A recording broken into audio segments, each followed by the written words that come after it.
Sesión. Ay, me salieron un montón de pestañas. Bienvenidos a su séptima sesión del Diplomado Emergencias y Urgencias. Soy Cintia Cruzado, docente del Diplomado, y el día de hoy vamos a ver todo lo correspondiente a las emergencias y urgencias pediátricas, ¿sí? ¿Quién no tiene niños en casa o tenemos algún familiar con niños y puede presentarse alguna eventualidad? Entonces vamos a dar un poco de teoría y vamos también a ver un tema importante que es la evaluación del triángulo, la evaluación de la valoración del triángulo pediátrico. ¿Ya? Entonces voy a compartir. Cualquier cosa me puede hacer a través del chat, ¿sí? Entonces vamos a, como les dije, utilicemos el manual que les he enviado. Vamos a ver el grupo. Es muy bueno para poder hacerse recordar, ¿no? Toda la nomenclatura y todo lo que se ha actualizado en el campo de la emergencia y de la urgencia. Es en el capítulo 168, por los que siguen este manual que ya lo han enviado, en la página 1549, ¿no? Recuerden que este manual tiene 1898, casi 2000, pero está muy explícito y para que tengan de manera en conocimiento acerca de lo que corresponde a la valoración de la emergencia pediátrica, ¿no? Entonces, en este capítulo, pues, se menciona cuáles son las actividades para estabilizar inicialmente a un paciente, cuál es el ABC que se debe de seguir. Y comenzamos primero a ver la evaluación pediátrica del triángulo, ¿no? Por sus siglas es TAP en inglés, pero es una herramienta que nos permite ya dar una evaluación en menos de un minuto y que podemos ver el estado fisiológico como las necesidades que tiene en este caso el niño. Es importante la exploración física, pero no es suficiente. A través del triángulo de la evaluación pediátrica podemos dar definitivamente, realizarlo sin necesario de tener una evaluación o un examen de exploración física y mucho menos de los signos vitales. Entonces, aquí se tienen que utilizar herramientas, ¿ya? La primera herramienta es la herramienta de la apariencia. ¿Cómo veo yo y cómo valoro tanto la perfusión y el nivel de oxigenación? Y para eso aquí hay una tablita acerca de la evaluación. A ver, vamos a admitir a Eli Cordero que está ingresando. Buenas noches, Eli Cordero. Entonces, la evaluación pediátrica de urgencias ya tiene 3 valoraciones, tanto la primaria, la secundaria y la terciaria. En la valoración primaria vamos a ver el ABCD, que ya lo voy a explicar más adelante, sobre todo la vía aérea, la ventilación, la circulación, la oxigenación. La valoración secundaria, que se refiere ya a la anamnesis y la exploración física, ya que la tenemos que complementar con el apoderado, o en este caso el familiar del paciente pediátrico, y una valoración terciaria cuando ya tenemos un diagnóstico y necesitamos elaborar un plan terapéutico y un juicio clínico. Entonces, otra herramienta que nosotros utilizamos es el trabajo respiratorio. Recuerden, en el triángulo de valoración pediátrica encontramos la apariencia del paciente, 2, el trabajo respiratorio y 3 es la circulación cutánea.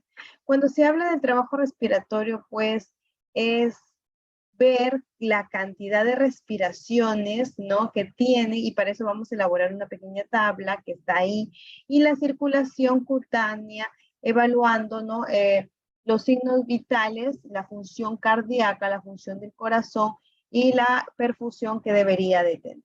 Entonces, si estas 3 valoraciones, la apariencia, el trabajo respiratorio y la circulación cutánea están normales, entonces está el niño estable. Y si hay algún lado alterado, entonces ya consideramos inestable. Cuando hablamos de una valoración primaria, como les dice el ABCD, hay que tener ciertas características y darles prioridad. Por ejemplo, tomar en cuenta los signos vitales, por ejemplo, el pulso, la presión arterial y la auscultación. Aquí en este cuadro pueden ver la apariencia y sus características en el tono. Si el niño tiene un tono normal o está flácido, no se mueve muy bien, o no le gusta que lo toque, bueno, los niños cuando los toca un médico o un personal de salud, pues tiene un poco de temor, se pone de pie o se sienta. ¿Cómo está su grado de alerta de interactuar? Si busca, le llaman la atención los objetos o le da igual, cómo reacciona a los estímulos del ambiente, ¿no? Ustedes saben que a veces los mismos consultorios pediátricos, pues tienen todo su merchandising o tienen su apariencia que les llama la atención a los niños. La consolabilidad es cómo tiene esa relación con el cuidador, con la persona que lo está llevando, si está irritable con esa persona o se aferra a esa persona. La mirada es importante de un niño. Si fija la mirada, si mira cuando hablamos, si pierde la mirada, si no responde a esa mirada, ¿no? Si evade, entonces, o en todo caso, si no está, si ni siquiera abre los ojos. El llanto y el lenguaje nos permite para ver la situación de ese niño, si está fuerte, si está débil, si su lenguaje es comprensible, si señala, si escucha o no escucha, ¿no? Después de evaluar la respiración, vamos a tener dos características, que es los sonidos y la posición. Cuando hablamos de los sonidos es que vamos a ver si hay una respiración normal o no, si hay sibilantes a medida que auscultemos, si se pueden escuchar los ruidos, ¿no? A ver si hay quejidos. La posición es que, ¿en qué posición? A lo mejor coge una posición antálgica, una posición de olfateo, o de rechazo a la posición supina. Y luego encontramos a las características de la evaluación de la circulación de la piel. Por ejemplo, la coloración.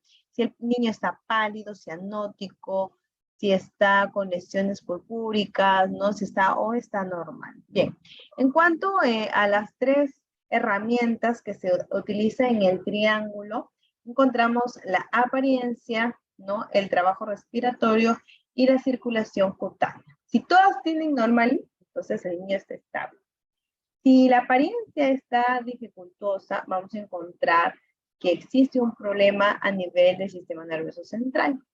Si está el trabajo respiratorio, su fuente respiratoria está patológica, entonces encontraremos patologías relacionadas a la dificultad respiratoria. Si los dos primeros están mal, encontramos el significado que es un fallo respiratorio. Si la circulación cutánea está mal, estamos hablando de un niño que ya es un shock compensado. Si tanto la apariencia y la circulación cutánea están mal, entonces está ya en un shock descompensado. Y si las tres están mal, ya estamos hablando de una falla cardiopulmonar, que es muy importante porque a veces hay secuelas irreversibles.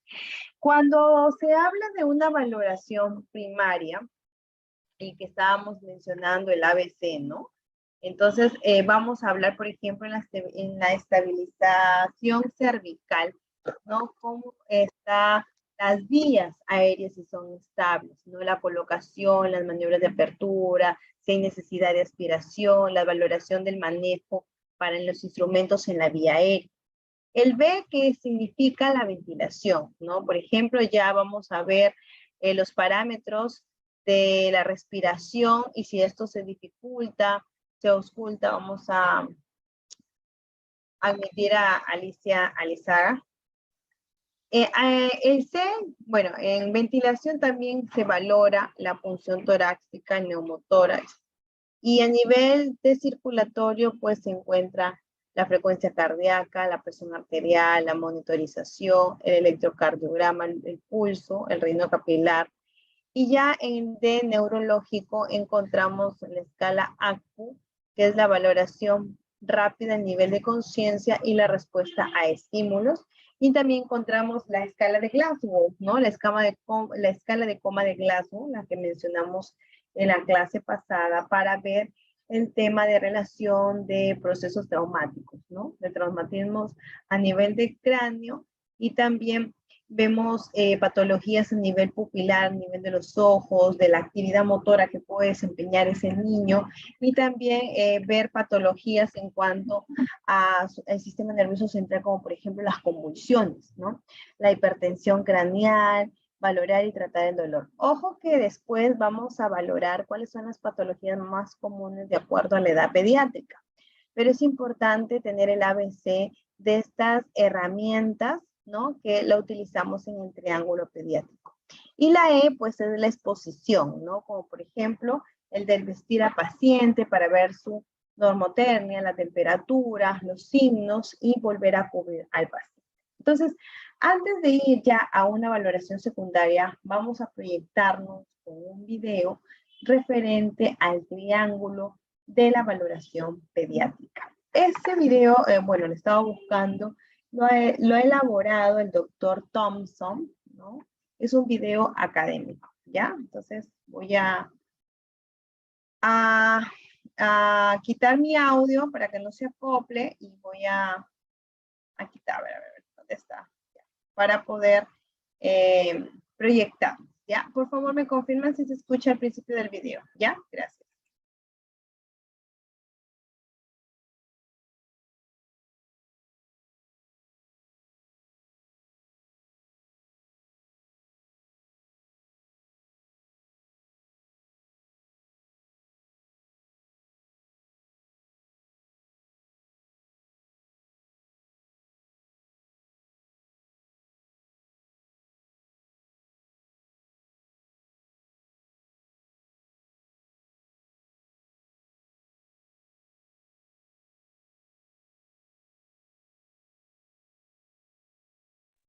Por favor, ¿me confirman si se escucha?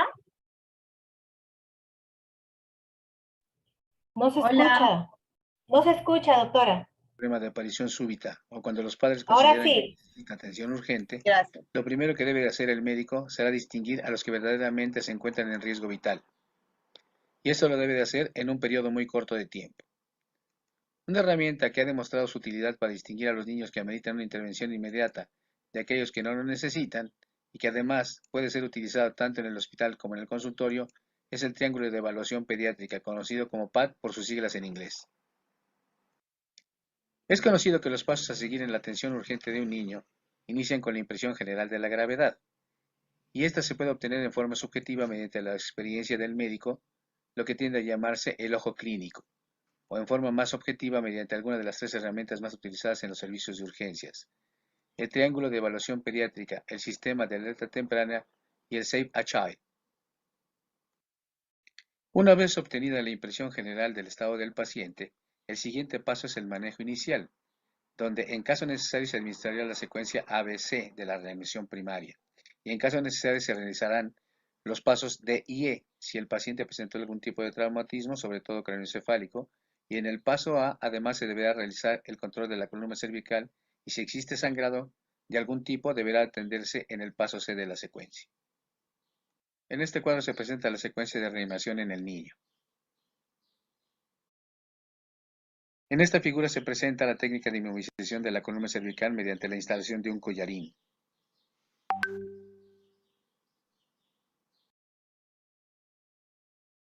Debemos recordar que para la evaluación neurológica se utiliza la escala de coma de Glasgow, de la cual existen dos, una para población general y otra para lactantes. Una vez estabilizado el niño, se procederá al manejo de la patología específica y la toma de los exámenes pertinentes. El PAT es una herramienta de observación rápida y sencilla para la evaluación del paciente que amerita atención urgente, la cual es independiente del problema que lo aqueje y del diagnóstico subyacente. Esta herramienta establece las prioridades sobre las medidas necesarias que se deben de llevar a cabo para mantener la homeostasis del niño.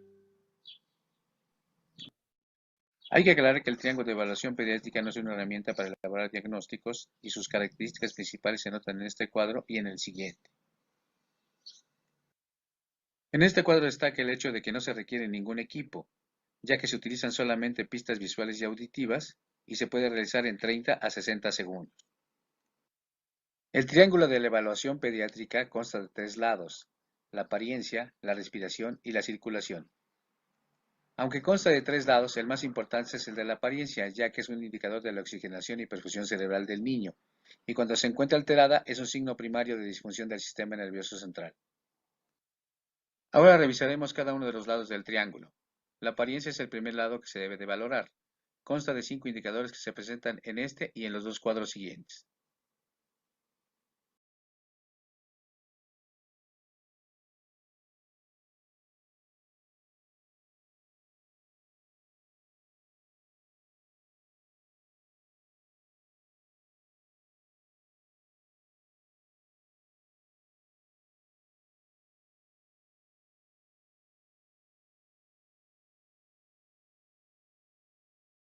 En este cuadro se observa que las principales causas de apariencia alterada en el niño afectan al sistema nervioso central.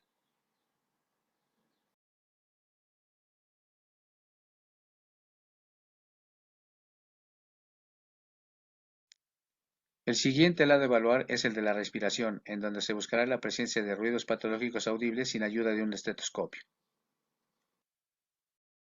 así como mecanismos empleados por el niño de forma involuntaria para tratar de compensar la hipoxia. Los más importantes se presentan en este cuadro y en los dos siguientes, donde además se describe el efecto fisiológico buscado por el paciente en cada uno de ellos.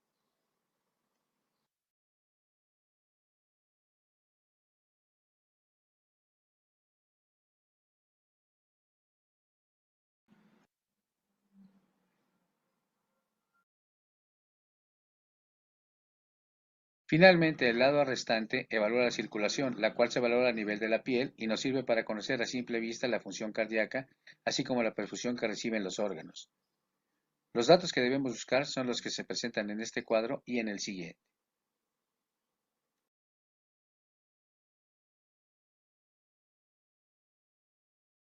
Los principales diagnósticos fisiopatológicos que se pueden establecer con esta herramienta dependerán de los lados del triángulo que se encuentren alterados.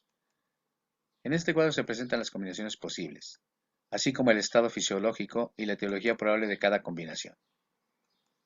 Con esto hemos revisado los aspectos más importantes de una de las herramientas más utilizadas en los servicios de urgencias para el triaje de los pacientes pediátricos.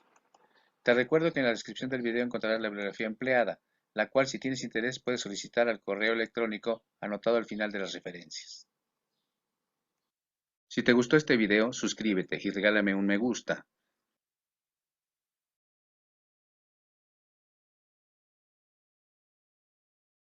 Bien, chicos, un poco de lo que corresponde a la evaluación del triángulo, al triángulo de evaluación pediátrica.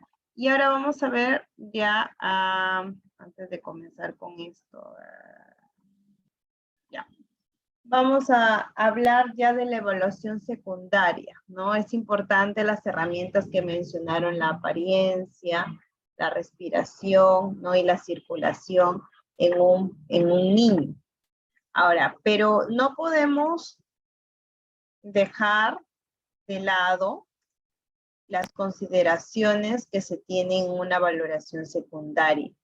Y ya vemos aquí la cantidad de años, la frecuencia respiratoria que tienen de acuerdo a la edad, la frecuencia cardíaca y también la presión arterial mínima normal, según los milímetros de mercurio, ¿no? Que nos permite ver, por ejemplo, en la valoración secundaria que ya necesitamos preguntarle al paciente, al familiar del paciente pediátrico en la anamnesis, ¿no?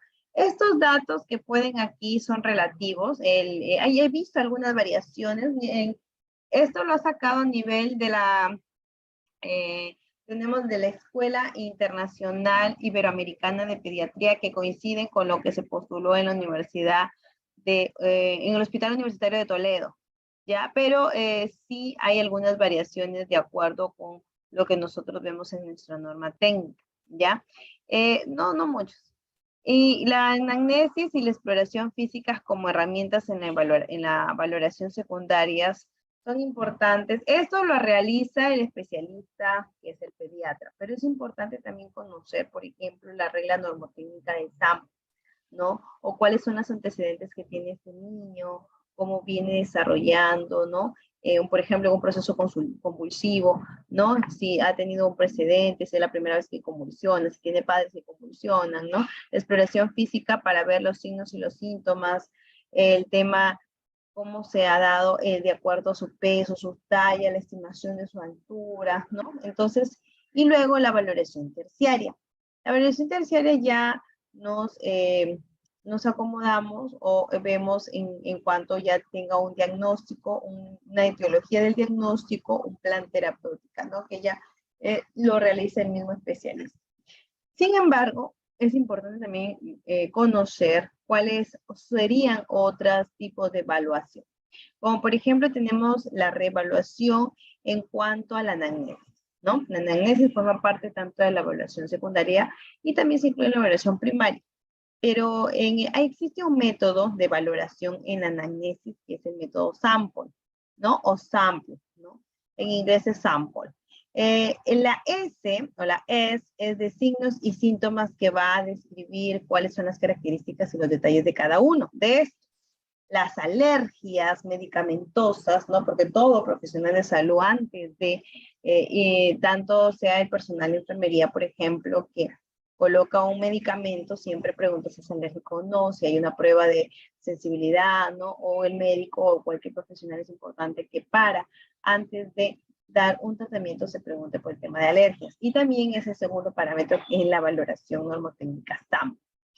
Luego tenemos las medicaciones, ¿no? Si, por ejemplo, el niño está acostumbrado ya a tomar algún tratamiento o recién va a tener un tratamiento nuevo, las enfermedades previas, la P, y los precedentes, y aquí pues se incluyen las vacunas, ¿no? Luego tenemos la última ingesta, es decir, sólida o líquida, según el manual, y los eventos adversos que pueden estar relacionados al estado actual, ¿no? Luego tenemos ya la presencia parental. La presencia parental está relacionada pues con esa cercanía de los padres o de los cuidadores o de los apoderados, ¿no? Esto implica la estabilización, la realización, si saben o no, por ejemplo, de sus vacunas, de los procedimientos, de los medicamentos, de los antecedentes y precedentes, de las cirugías que ha tenido este niño, para ver también o considerar, ¿no? Esa relación que tiene el paciente con el cuidador para ver el nivel de ansiedad, ¿no? Porque a los niños tienen un efecto postraumático una vez que ingresan a un hospital, ¿no? Si uno que es adulto, a veces suele ser difícil hospitalizarse, estar en un lugar donde estás con dolor, lejos de tu familia, de tu casa, imagínense, para un niño también es un poquito más difícil. Bien, entonces ahora vamos a ver cuáles son las patologías más comunes de las urgencias pediátricas. También es un video académico realizado por un médico para poder distinguir, ¿no? Menciona pues el cuerpo extraño, mencionan la situación de una crisis convulsiva, ¿no? Entonces es importante tener en cuenta cuál es la frecuencia que se puede dar en varones o en mujeres, ¿no? Y con ello vamos a poder visualizar, ¿sí? Entonces igual, por favor, me confirman ya para poder mencionar si escuchan el audio, antes de pasarnos al soporte básico pediátrico, ¿ya? Vamos a ver esto. Vamos a proyectar el video. ¿Hasta aquí hay alguna consulta? Chicos, ¿hay alguna consulta? Bien.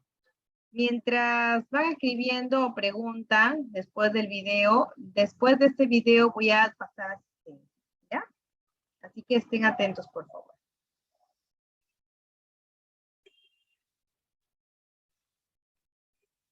Hola médicos, continuamos con el módulo de pediatría y en este video hablaremos de las urgencias pediátricas, uno de los 3 módulos que se evalúan en el ENAM.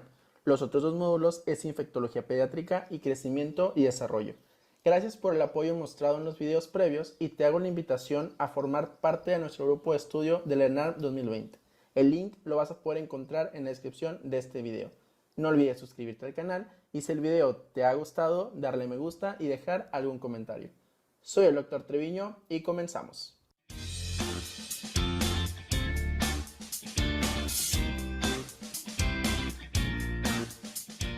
El primer tema del que vamos a hablar es la aspiración del cuerpo extraño y esto es una causa muy común de morbo y mortalidad dentro de la edad pediátrica.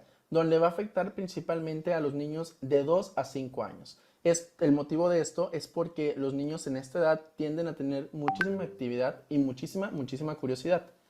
Va a afectar a ambos sexos, pero es más frecuente que se afecte el sexo masculino, con una relación de 2 a 1. Esto puede ser justificado porque los niños tienen un poquito más de actividad que las niñas. Debes de recordar también que los cuerpos orgánicos van a ser más fácilmente aspirados por lactantes y preescolares, mientras que los materiales inorgánicos van a ser más fácilmente aspirados por los pacientes escolares.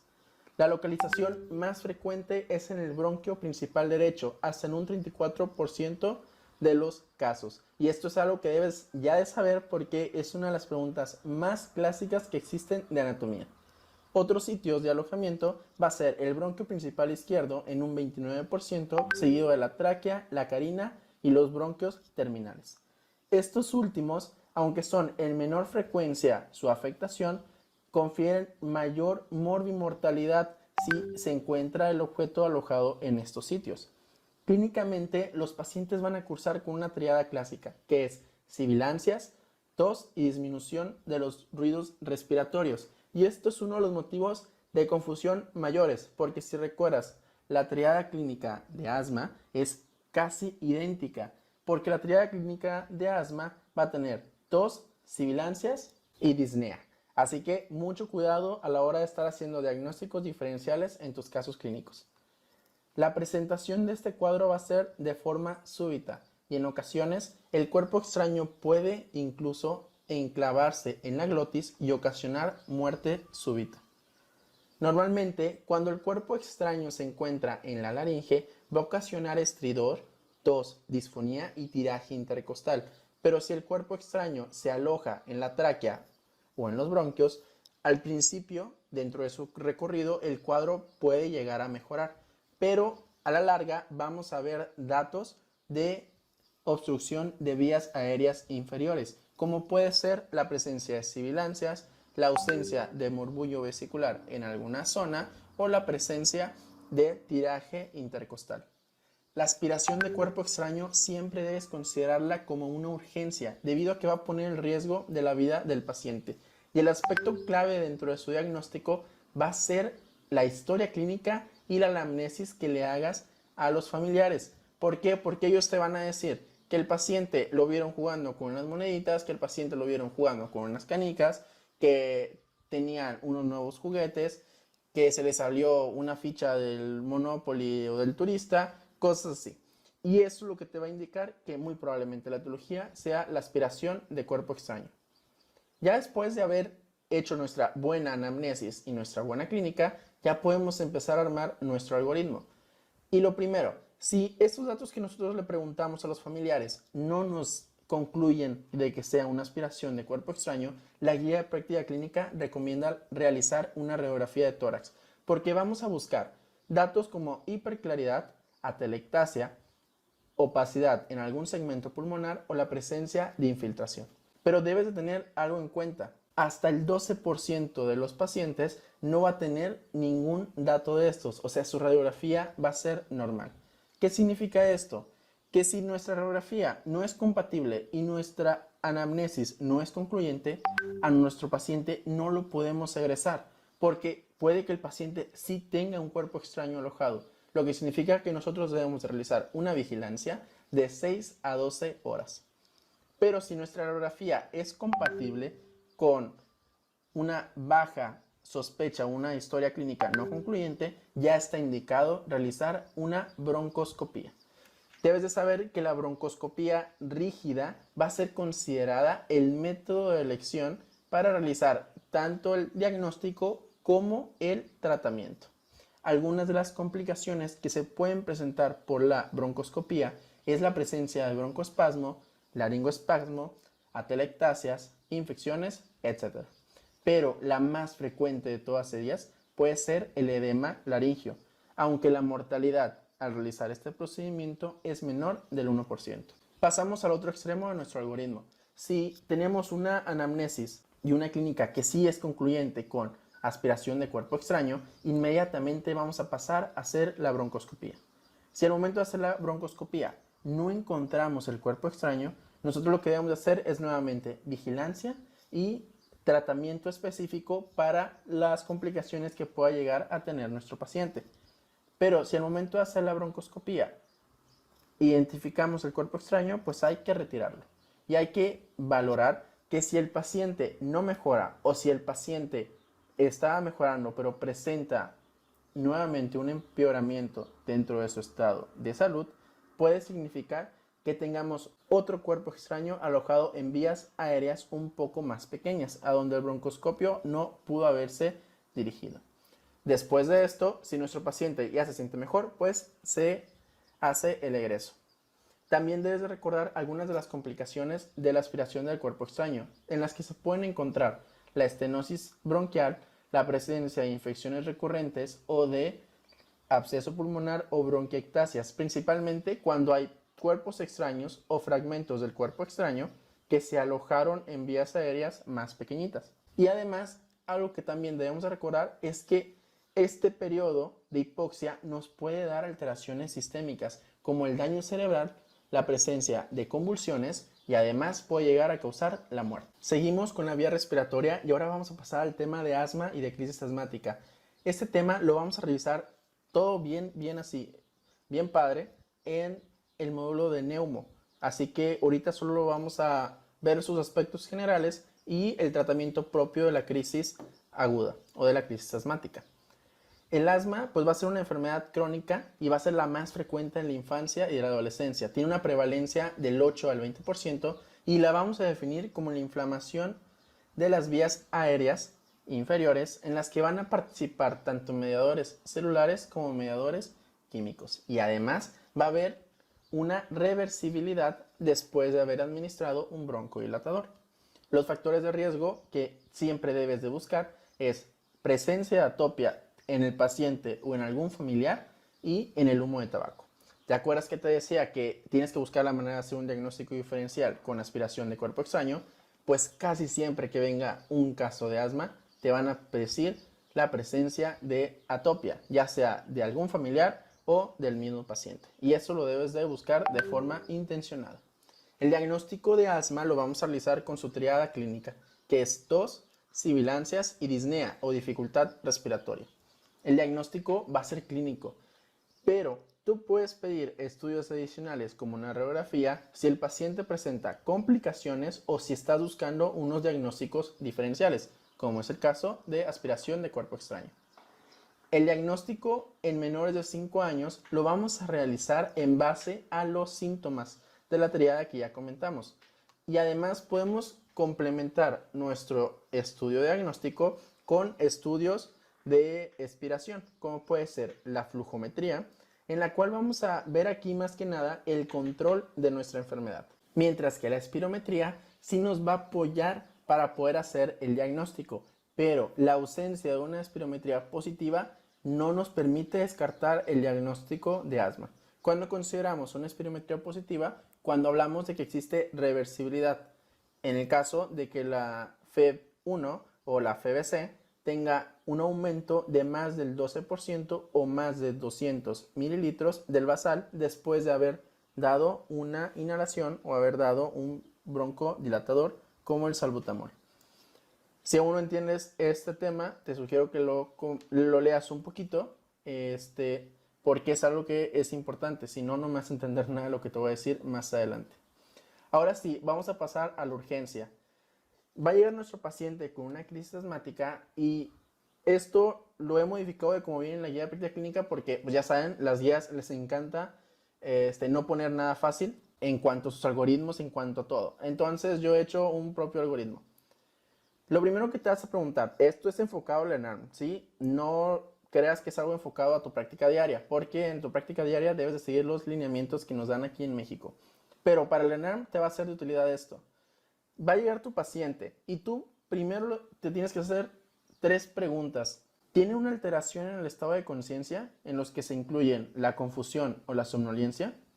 ¿El paciente tiene bradicardia? ¿El paciente tiene presencia de tórax silente o movimiento paradójico? Que estos dos últimos nos están hablando de una fatiga muscular. Si alguna de estas respuestas es sí, nosotros debemos de pensar que nuestro paciente tiene riesgo inminente de parada respiratoria, por lo que va a ser necesario dar un apoyo ventilatorio y dar un manejo en la unidad de cuidados intensivos. Pero, si no es el caso, vamos a dar oxígeno suplementario más nebulizadores de acción corta cada 20 minutos durante su primera hora. Y después vamos a clasificar a nuestro paciente. O sea, damos nuestra primera nebulización e inmediatamente clasificamos al paciente. Y la vamos a clasificar en leve a moderada si el paciente tiene presencia de uso de músculos accesorios. Si el paciente habla con frases, si está agitado, si está taquicárdico, y en todos estos casos vamos a agregar bromuro hipotropio al broncodilatador, que va a ser cada hora. Y además podemos considerar el uso de esteroide sistémico si el paciente no tiene una buena respuesta. Y en los casos de moderada grave, en los que hablamos que es un paciente que habla con palabras sueltas, que está encorvado hacia adelante, que tiene una frecuencia respiratoria de más de 30 por minuto, o que tenga uso de músculos accesorios, o también se encuentre taquicárdico con una saturación menor del 90%, nosotros debemos añadir igualmente bromuro hipotropio, pero además obligado el esteroide sistémico y sulfato de magnesio intravenoso. Después de esto vamos a revalorar a nuestro paciente a las 2 horas y vamos a decidir cómo fue la respuesta de nuestro paciente. Hablamos de una buena respuesta cuando el paciente ya no tiene dificultad respiratoria, tiene un PEF mayor del 70% y que todo esto persiste por más de 1 hora. En estos casos, el paciente se va a egresar y se va a citar a consulta externa para estadificar y dar tratamiento oportuno. Idealmente, la cita debe ser en la siguiente semana y los controles cada 3 meses. Si hay una respuesta intermedia, que significa que tiene un PEF mayor del 60%, pero la saturación es menor del 90%, o el paciente tiene factores de riesgo para asma fatal, en los cuales se incluye el antecedente de un asma casi fatal.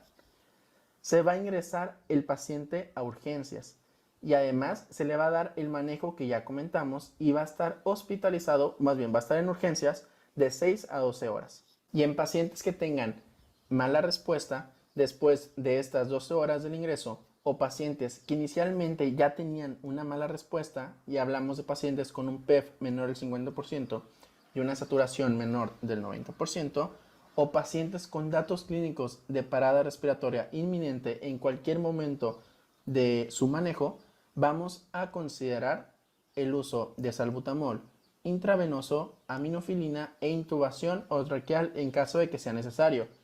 Y no se te olvide, estos pacientes deben ingresar a la UCI porque aquí está una de las respuestas que muy probablemente venga en tus simuladores o en tu ENAR. Pasamos ahora a la epistaxis, y esta se va a definir como la hemorragia de los orificios nasales, de la cavidad nasal o de la nasofaringe. Se va a subclasificar en otros dos tipos, en idiopática recurrente, aquella que persiste antes de los 16 años, y en epistaxis grave, en aquella que no puede ser controlada por métodos convencionales, como la presión local, la cauterización o el taponamiento. Va a tener una prevalencia bimodal, quiere decir que va a estar en dos sitios de la edad, principalmente en niños y en ancianos. El 90% no va a tener una causa sistémica subyacente. De este 10% que queda, la principal causa va a ser un desorden hematológico, y de los desórdenes hematológicos, la púrpura trombocitopénica idiopática representa el 90% de las causas. Se puede clasificar como anterior y posterior según su origen anatómico. La anterior va a ser la más frecuente, del 90 al 95%, y el sitio de sangrado pues va a ser el área élitre, un clásico de los exámenes de anatomía y de los simuladores y del ENAR. Van a ser autolimitadas estas presentaciones, mientras que la epistaxis posterior suele requerir manejo con mayor frecuencia.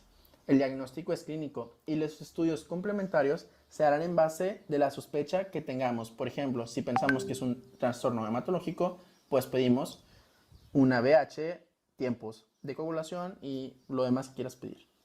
Y si sospechamos de que es una neoplasia la que origina este sangrado, pues vamos a pedir un TAC craneal. Y lo más importante de este tema es el tratamiento. En las epistaxis, que son así normales, o sea, nada más te llegó al paciente con urgencias, vamos a dar el tratamiento inicial métodos convencionales, en los que vamos a incluir por orden la presión nasal directa asociada a algún vasoconstrictor local, como puede ser la oximetazolina. Tiene una respuesta este método de hasta el 70%. Si no cede, vamos a indicar entonces cauterización eléctrica o química, en los que podemos incluir al nitrato de plata. Y si la hemorragia sigue sin ceder, entonces vamos a iniciar con un taponamiento nasal anterior que va a durar de 1 a 5 días. Y nuevamente, si la hemorragia no se consigue resolver, entonces pasamos a opciones quirúrgicas, que es la epistaxis grave, que vamos a ver más adelante. En las epistaxis idiopáticas recurrentes, idealmente se deben de enviar a otorrino. Y aquí, en su forma, aparte de su manejo, que es el mismo que en la epistaxis normal, vamos a decirle al paciente que se lleve a su casita lubricantes para la porción vestibular de la nariz. Esto es para evitar que se forme inflamación y además formación de escaras o de costras, para evitar que haya nuevamente sangrado. Ahora sí pasamos a la epistaxis grave. Debemos realizar estudios de imagen y de laboratorio para descartar las patologías ya comentadas. El tratamiento inicial va a ser el taponamiento nasal con una gasa lubricada. Otras opciones que tenemos es el material expandible, las sondas inflables, y todo esto tiene un resultado del 60 al 80%. Existe por parte de la guía de práctica clínica que nos indican que si tenemos el acceso de hemostáticos locales como la gelatina bovina con trombina humana, se deben de indicar de forma preferencial a los ya comentados previamente, porque estos reducen el riesgo de recurrencia del sangrado. Si responde al tratamiento del taponamiento nasal, pues ya sabes, se debe continuar de 1 a 5 días. Y si no resuelve, entonces vamos a optar por una opción quirúrgica. La embolización va a tener mayor frecuencia de complicaciones tromboembólicas. ¿Por qué? Pues es el método en el que se utiliza. Y la ligadura pues va a tener una baja incidencia de estas complicaciones, por lo que es un poquito más recomendable. De los métodos de ligadura se va a preferir la ligadura microscópica transnasal de la arteria esfinopalatina, y esto va a tener una tasa del éxito del 93%. Con esto hemos terminado esta primera parte de urgencias pediátricas. Espero que el video haya sido de tu agrado y que te haya dejado información súper importante para que puedas responder tus casos clínicos en tus simulacros y en el próximo ENAL 2020. No olvides seguirnos en nuestras redes sociales. Soy el Dr. Treviño y nos vemos hasta el siguiente video. Chao, chao. Bien, un poquito largo el video, pero vale la pena porque nos ha hablado un poco de todas las patologías que se pueden encontrar y cuál es el porcentaje y cómo se deben de tratar. Ahora, es importante también reconocer que si estamos en casa o tenemos un episodio de emergencia, claro que no somos tal vez especialistas pediátricos en la materia y no podemos tener el destreza y las habilidades que ellos podrían hacerlo, ¿no? Como un personal médico especializado, ¿no? Pero es importante tener en cuenta el conocimiento a rasgos generales para saber. También les quiero dejar con ustedes qué hacer en el caso de que un familiar de nosotros pueda convulsionar, cómo debemos, porque es lo mismo tratar a un adulto en un síndrome convulsivo que un niño. Vamos a ver el día de hoy un especialista o un médico cómo hace con un maniquí, también cómo se debería tratar, cuáles son los primeros auxilios, ¿no?, que nos podría pasar saliendo de casa o con algún integrante de nuestra familia. Bien, eso lo vamos a ver más adelante, después que vamos a hablar del soporte básico pediátrico. Hoy día es todo lo que corresponde a pediatría. Y me gustaría ahora, por favor, puedan activar sus cámaras para poder pasar la asistencia, ¿sí? Ahí está Norica Nepo. Buenas noches, muchas gracias. Buenas noches. Hola, bienvenida. Rosana Santa Cruz. Gracias, Rosana Santa Cruz. Buenas noches, profesora. Hola, Vanessa. Buenas noches. Veo unas caritas nuevas. Ya. Bienvenidas. Buenas noches, doctora. Hola, Lina. Lina la conozco desde la primera sesión. Gracias, Lina. A ver, Cristina Roca. Por ahí la veo que activó su cámara. Hola, Cristina. Cristina. Roca. Ya, para poderle pasar a la señorita encargada. Nancy. Nancy creo que está en un... Un móvil, un auto. Buenas noches. Cuidado, Nancy, no dejar siempre el celular a las personas que están tal vez regresando de a sus casas, huyendo de su trabajo, a hacer sus actividades. Por favor, cuiden mucho el celular. Otro, Ana Alvarado, Miriam Colca, Ángel. Hoy día se han conectado poquitos. El feriado fue hace una semana ya. Todavía siguen de feriado. Ahí está, a ver. Es importante que puedan prender un ratito la cámara para poderles colocar su asistencia. Eli Cordero. Ahí está Nancy. Nancy está viajando. Muy bien, Nancy. Eli Cordero. Presente, Miss. Muy bien, Eli Cordero. Ahí está Eli Cordero. Todos abrigaditos, ¿no? Hace bastante frío. Licenciada, buenas noches, Ana Alvarado. Hola, Ana. Buenas noches, Ana Alvarado. Gracias. Lisbeth. Buenas noches, doctora. Está mal mi cámara.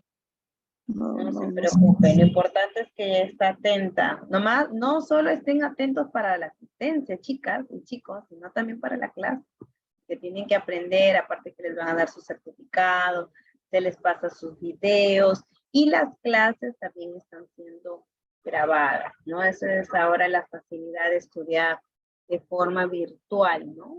Y sobre todo el manual que les he dado, ¿no? Desde la primera clase, incluye todo, repasarlo, leerlo y colocarlo en la práctica. Ángel, Miriam Leonor, María Maldonado, faltan Abel Portillo. A ver, esperamos unos minutitos, más no se demoren. Buenas noches, licenciada. Miriam Leonor, presente. Ahí está, Miriam. Sí, buenas noches, Abel Portillo, presente. Hola, Abel.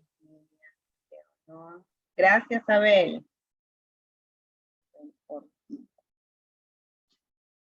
Miriam Leonor, Miriam Colca.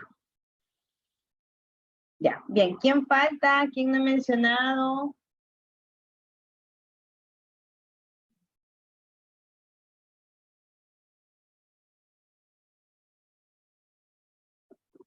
A ver, ¿quién falta? María Maldonado, ¿está? ¿Estará escuchando la clase? Doctora, recién logro ingresar, disculpa, presente. Ya me ha pasado en este curso, no, sino en otros, que entran y de ahí los llamamos y no escuchan. No sé si se les malogró el audio y la cámara exclusivamente en el momento que tomamos la asistencia y como que o estarán haciendo otras cosas y no se ponen a estudiar. ¿No? Entonces, ya. ¿Quién más? Ángel. Lola.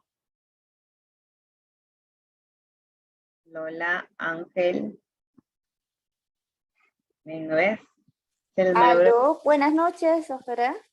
Hola, Lola.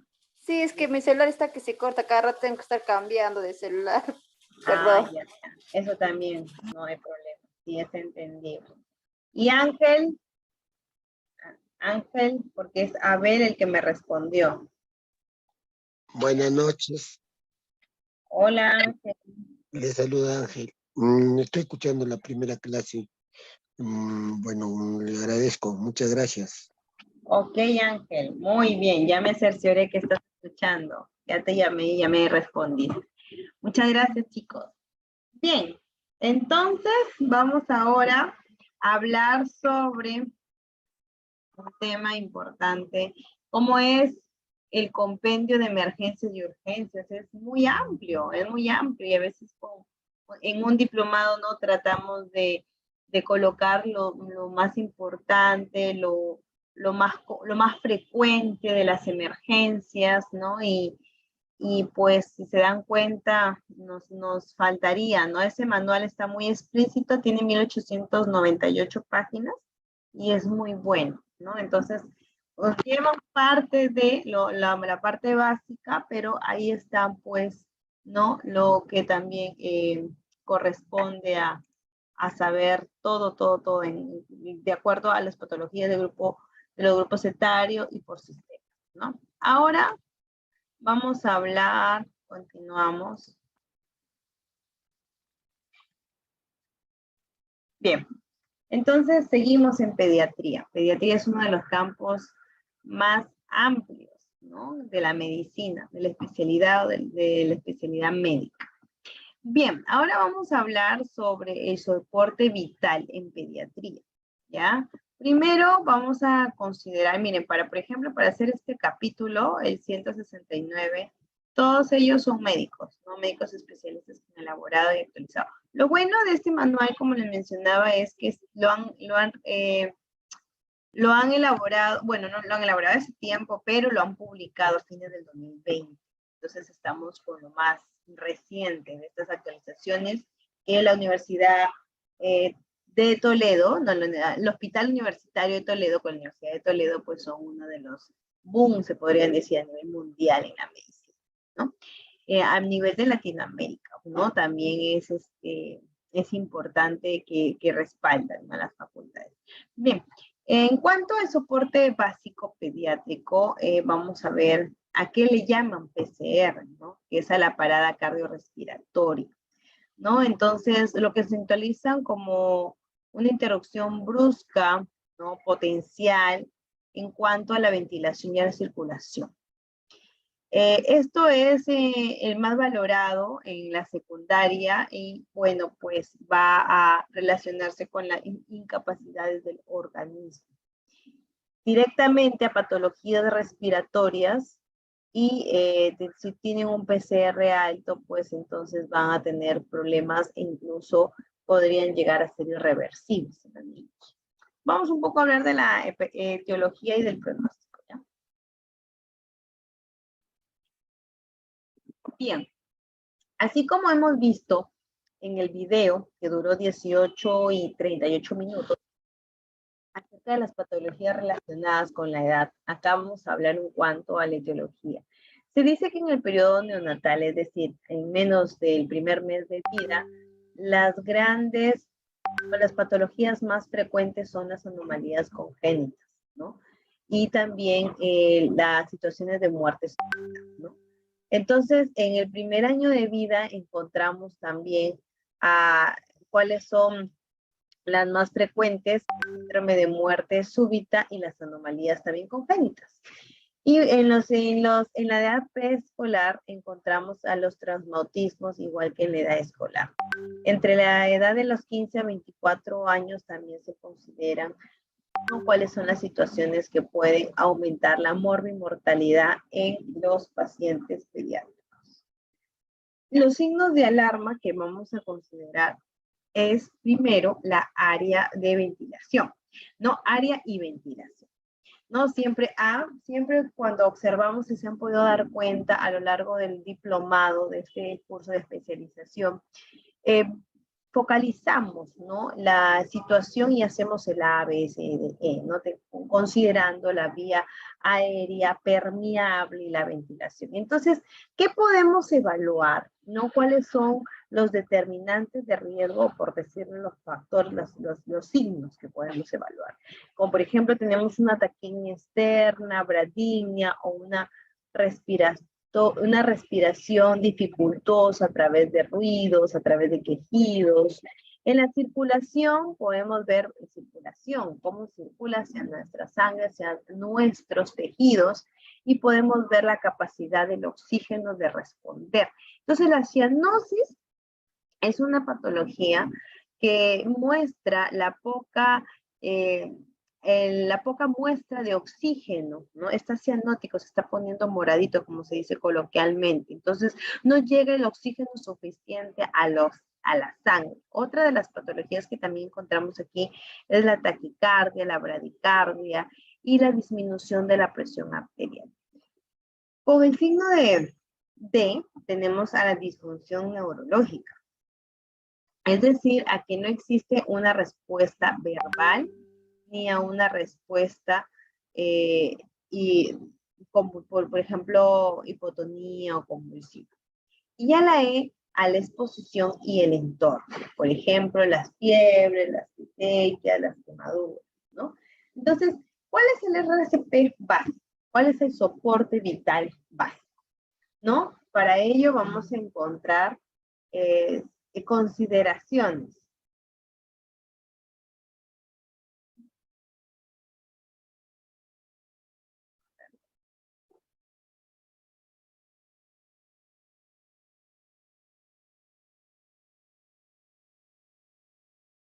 Ya, el soporte básico, que es el conjunto de acciones que nos van a permitir identificar, ¿no? Entonces van a ver cuáles son a nivel sistémico, cuál es la secuencia que debemos de seguir para evaluar a este paciente. Y primero, ya vamos a encontrar la seguridad del niño y del reanimador. Es importante la capacidad que pueda tener este reanimador y ese mismo como para que le dé la asistencia y el soporte hacia el niño. Entonces, es importante el medio, el contexto donde pueda reanimar al niño y también es ver si la posibilidad de ese niño se pueda mover o no, ¿no? Entonces, si está en un lugar seguro o no, si se puede colocar en una superficie plana, echarlo, si la superficie puede estar lisa o dura. Entonces, si está, ¿cómo hemos evaluado, no? Las herramientas de la evaluación del triángulo pediátrico, ¿no? Aparte de la anamnesis, aparte de la función circulatoria, ¿no? También vamos a ver las características, ¿no? O sea, evaluamos, hacemos siempre, como les digo, para todo a una evaluación cefalocaudal, ¿no? Porque a veces a los alumnos dicen, por ejemplo, mis alumnos, ya, viene por flujo vaginal, ¿no? Entonces van y elaboran solamente, por decirlo así, ¿no? Salgámonos del contexto, elaboran y se encajan en los genitales y dan su tratamiento y consejería. Pero revisan mamas y encuentran nódulos, que pueden ser quistes mamarios y que necesitan sí o sí una ecografía o una mamografía a mayores de 40 años. Entonces, no nos centremos solo en darle solución al problema, sino también en prevenir. Entonces, haciendo una evaluación cefalocaudal cuando lo amerite en los pacientes es importante porque vamos a reconocer, hay pacientes que se van por una cosa en el hospital, por un diagnóstico y terminan con otro, ¿no? A medida también de los tiempos. ¿Qué debemos considerar también en parte de del RCP, la estimulación? El estado de conciencia que pueda tener ese pacientito, si responde a estímulos, si lo colocamos de forma lateral, si hay un problema de, por ejemplo, acá tenemos y la vía aérea, ¿no? Acá tenemos una imagen acerca de la colocación en posición lateral para seguridad, ¿no? Siempre lo colocamos en, tenemos aquí una maniobra que se desarrolla, que es la maniobra frente-mentón, ¿no? Que cuando hay una lesión cervical no se utiliza, por si acaso, ¿ah? Y tenemos que elevar la mandíbula, ¿no? En cuanto para explorar al interior de la boca y asegurarnos que no tenga ningún cuerpo extraño, que los niñitos pueden de por sí son bien traviesos y se pueden meter cualquier cosita a la boca, ¿ya? Luego tenemos que oír, escuchar, sentir. Entonces tenemos que considerar la ventilación, ver, oír, sentir. Entonces el reanimador debe de comprobar si el niño realiza, ¿no? Eficientemente y eficazmente su respiración. También he bajado un video donde ustedes pueden considerar cuáles son los signos de algunas patologías respiratorias que más se pueden ver en los recién nacidos. En los neonatos también no dura ni 3 minutos, creo, ese video. Pero quiero que vean, por ejemplo, el problema de los lados intercostales, que vean, por ejemplo, un problema de cómo está respirando en una posición o si hay en una posición como, ay, se me fue. Cuando no nos satura bien, no hay una buena respiración, y cuando hay un líquido meconial, ¿no? Entonces ha tenido síndrome de fetal agudo, que se le llama. Eso también me gustaría que ustedes puedan ver. ¿Cuáles son las patologías de síndrome respiratorio, de insuficiencia respiratoria, ¿no? ¿Cuáles son los signos? Bien. En cuanto al parámetro de ventilación, ver, oír y sentir, si no respira, no colocar 5 insuflaciones de rescate 1 y un segundo de duración, al menos 2 de estas deben ser efectivas, ¿no? Para ver el ascenso y descenso del tórax, ¿no? En niños pequeños es importante ver la simulación de el sello de la nariz y la boca, ¿no? Ahora la circulación. ¿No? Bueno, aquí mencionan pues si hay 5 insuflaciones, no se consigue una adecuada expansión torácica tras colocar adecuadamente, permeabilizar la vía aérea, entonces sí puede haber una obstrucción de cuerpo extraño. Bien, la circulación es tras 5 ventilaciones de rescate, se valorarán los signos de circulación. Y los signos de vida es los movimientos, la tos, la respiración efectiva, la toma del pulso y las compresiones torácicas, ¿no? Entonces, aquí, por ejemplo, tenemos una imagen. Creo que las imágenes valen más que lo descrito. Por ejemplo, las compresiones torácicas del paciente pediátrico, donde van hacia diafragma, ¿no? Y presionan, hacen un masaje diafragmático, ¿no? Estiran cabeza para ver hacia dónde y pueden hacer las insuflaciones, ¿no? Que podemos colocar, ¿no? Hacer un masaje cardíaco si hay un solo reanimador, ¿no? Por 1 minuto le hacemos iniciar el RCP, mientras que la otra persona es importante pueda ayudar. Ese es en el caso de que estuviese acostado, porque si fuese parado también podríamos hacer un tipo, ¿no? Masaje de cardíaco de abajo hacia arriba, considerando el huesito, el músculo del diafragma. ¿Bien? Entonces, vamos ahora a ver cuáles son las patologías que encontramos en los neonatos, ¿sí? A ver, vamos a proyectar un videito. Y seguimos con el algoritmo, ¿ya?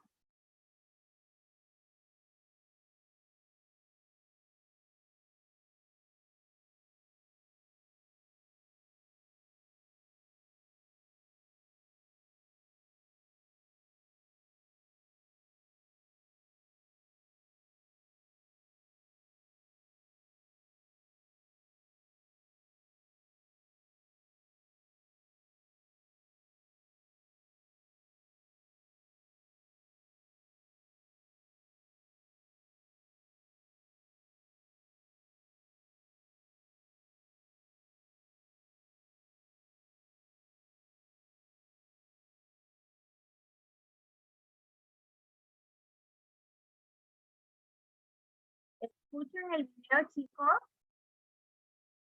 ¿El llanto del bebé sí lo pueden escuchar?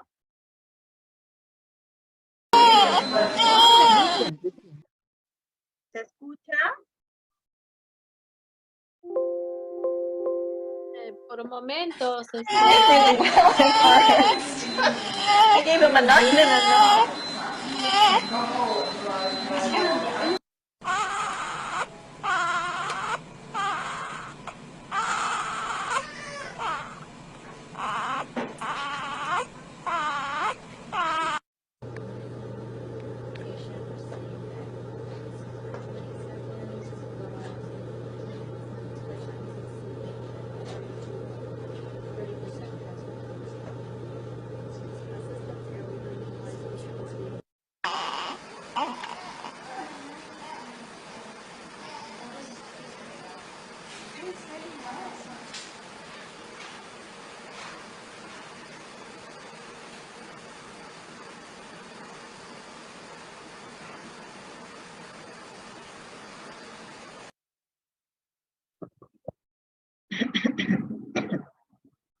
Una convulsión es una urgencia aparatosa. No nos gustaría vivir esa urgencia con la persona que más queremos, que obviamente son nuestros hijos. Pero un niño podría convulsionar por fiebre, por falta de oxígeno, por una baja de glucosa severa o por golpes en la cabeza. Cuando un niño convulsiona, lo que yo tengo que hacer es lo siguiente. Primero, déjalo que convulsione, no lo sujeten. Un error sería tratar de agarrar al niño, porque si tú lo sujetas, puedes provocar esguinces, luxaciones o incluso hasta fracturas. Primera regla, no lo voy a agarrar. Si el niño estuviera convulsionando, aquí es recomendable poner las manos abajo de la cabeza. En este momento, mientras está la convulsión, sí se recomienda poner una mano o un suéter abajo de la cabeza. La finalidad es evitar que el niño se esté golpeando. Si el niño no se está mordiendo porque puede tener la boca abierta, no te preocupes por meterle algo en la boca, porque no todas las personas que convulsionan llegan a morderse. Si en el caso que este niño se estuviera mordiendo, en el botiquín te recomiendo que tengas una batelenguas de plástico. Una batelenguas de plástico la voy a introducir lateralmente para evitar que la lengua, en este caso, siga siendo presionada por los dientes o el labio. Debe de ser de plástico porque si tú metes una batelenguas de madera, seguramente se rompe y con los pedazos que quedan pueden provocarse sangrados. Si llegaras a meter una cuchara de metal, es obvio, no se va a romper la cuchara, pero sí vas a fracturar los dientes o puedes provocar sangrados de las encías. Por eso es muy importante en el botiquín una batelenguas de plástico y mantener la calma. Déjalo que convulsione. Si no tengo el batelenguas de plástico, una opción sería la misma ropa del paciente. Agarro un pedazo de su playera en forma de mordaza y se la coloco entre la boca y los dientes para evitar que se siga mordiendo. Pero si no se está mordiendo, no le voy a meter nada en la boca. Mientras está la convulsión, déjalo que convulsione, cuídale la cabeza. Después de que pasa la convulsión, la ayuda es fundamental. Primero, quita las manos de la cabeza. Si el niño normalmente va a estar inconsciente, por lo tanto debes de abrir la vía aérea. En una urgencia por convulsión ya vimos cómo atenderla sin equipo, pero es importante y recomendable en casa contar con un botiquín de primeros auxilios, no solo de un botiquín de curación. En un botiquín de primeros auxilios te comentaba el abatelenguas de plástico. Si observas, es un abatelenguas donde una punta es mucho más delgada para facilitar la introducción hacia la boca del paciente. Si el niño se estuviera mordiendo, la voy a meter lateralmente y la voy a deslizar. Y de esta manera voy a evitar que la lengua sea mordida o igual los labios. Este abatelenguas es de plástico, está diseñado de tal forma de que los dientes del paciente quedan en esta posición. Por lo tanto, no voy a fracturar dientes, no voy a provocar sangrados de encías y no se rompe el abatelenguas. La perilla de succión, que esta la puedes encontrar en cualquier farmacia, esta perilla de succión es vital en un botiquín, porque sirve tanto para bebés, para niños como para adultos. Si este niño tuviera demasiadas secreciones, lo que yo hago es aprieto la perilla, la introduzco por la boca y aspiro. Saco, aprieto, introduzco y limpio. Primero voy a aspirar la boca y si fuera necesario por las fosas nasales, entonces en un botiquín una perilla de succión es muy recomendable. Si no cuento con el abatelenguas de plástico, un pedazo de tela o incluso una gasa me puede servir. Esto es para hacer una mordaza. Agarro la gasa, la introduzco por la comisura y la introduzco de tal manera que libere la lengua si se estuviera mordiendo. Si no se está mordiendo, no metan nada en la boca, cuido la cabeza. Cuando termina de convulsionar el niño, retiro lo que haya puesto en la boca y inmediatamente abro la vía aérea. Si hubiera secreciones, la perilla me va a servir para sacar esas secreciones.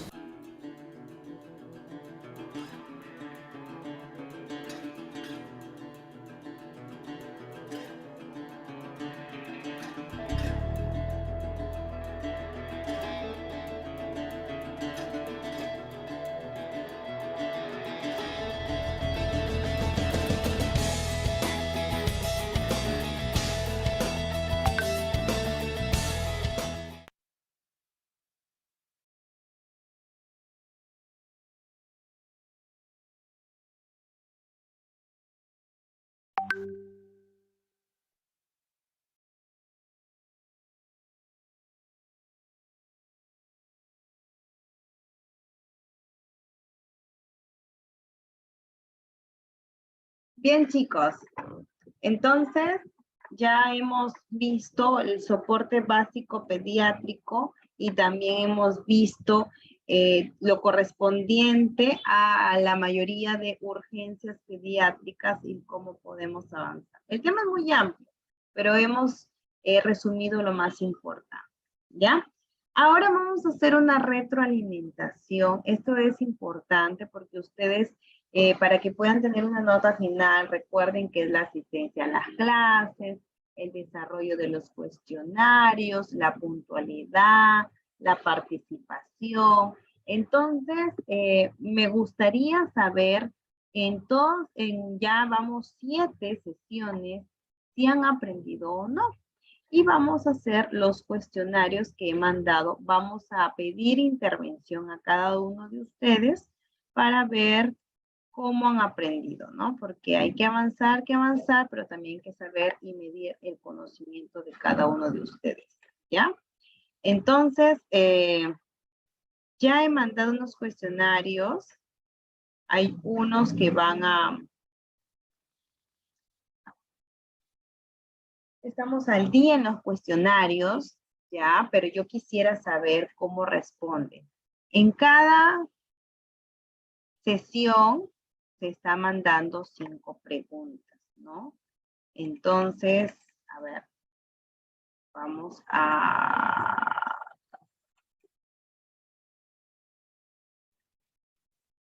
Uy, se me fue. Voy a compartir los cuestionarios.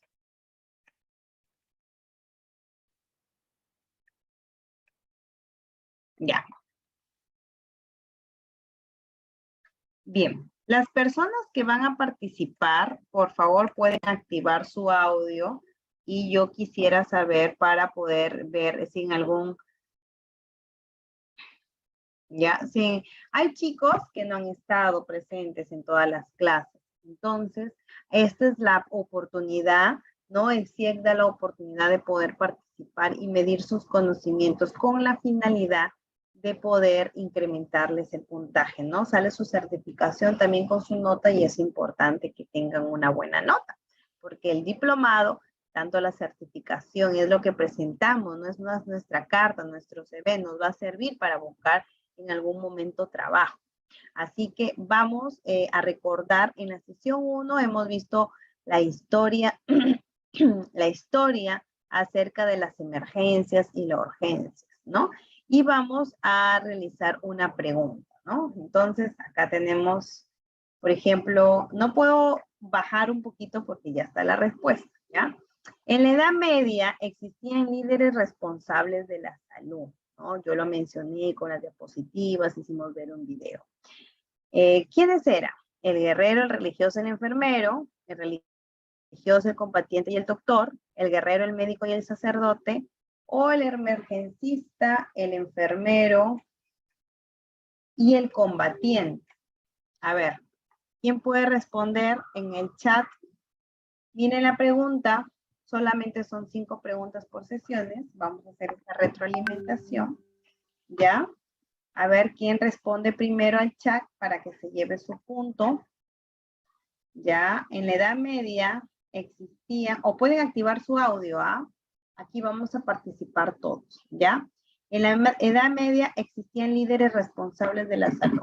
¿Cuál de las aves de... Ya lo vieron, ¿no? A ver, Ángel, ¿vas a participar? Para mí sería la D. La D. El Sí. guerrero, el médico y el sacerdote. Perdón, la D, el emergencista, el enfermero y el combatiente. La D. A ver. ¿Alguien más se anima a participar? Doctora, yo creo que es la A. ¿Quién dijo la A? Nancy Calderón. Nancy Calderón. A ver. Era la A, el guerrero, el religioso y el enfermero.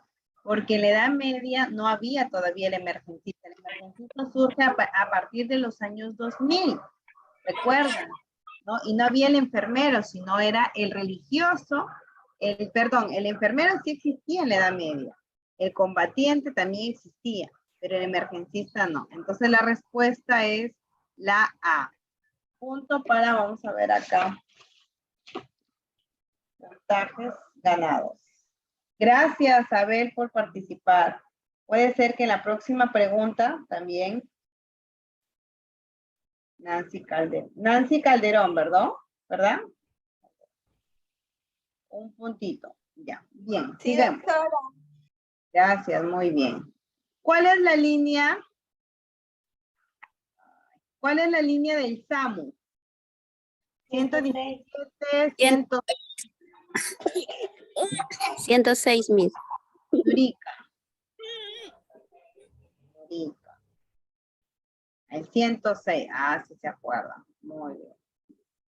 Ya. ¿Cómo funciona el SAMU? A ver, ¿cómo funciona el SAMU? Traslado, atención, movilización, respuesta y activación. Hablamos que era el SAMU. La B. La B, atención, movilización, respuesta, activación y traslado. ¿Quién más dijo la B? Yo también digo la B. La B. Yo también, doctora. digo Lina, la B. Lina, la B. Lina, a ver, vamos a ver si era Lina. Y Nancy también la B. A ver, es la E. Activación, respuesta, movilización, atención y traslado. No hay puntito. Seguimos, ¿ya? ¿Ya? ¿Por qué es la E? Porque recuerden que ¿cómo se activa el SAMU? Con una llamada telefónica. ¿Y esa llamada qué hace? Da una respuesta. Da una respuesta. ¿Y esa respuesta qué hace? Que se movilice el SAMU, que dé la atención, y si da la atención y amerita conveniente, lo traslada. Entonces, esa es cómo funciona el SAMU, ¿no? Así que ya saben. Y vamos aprendiendo, vamos retroalimentando. Ay, ahorita todos los del trabajo se me ocurren llamar. No, ahorita estoy con mis alumnos, soy de ustedes nada más. 4. Ahí. ¿Cuál es la base legal que respalda la atención por emergencia? La Ley General de Salud, los derechos en salud, el Ministerio de Salud, el marco de la modernización en la gestión del Estado. Pueden decir todas las anteriores, ¿ah? Porque la última alternativa es todas las anteriores. Todas las anteriores, doctora. Todas las anteriores, doctora. Todas las anteriores también. A ver, vamos a ver. Todas las anteriores. Muy bien. Sigamos. ¿Qué es una emergencia en salud?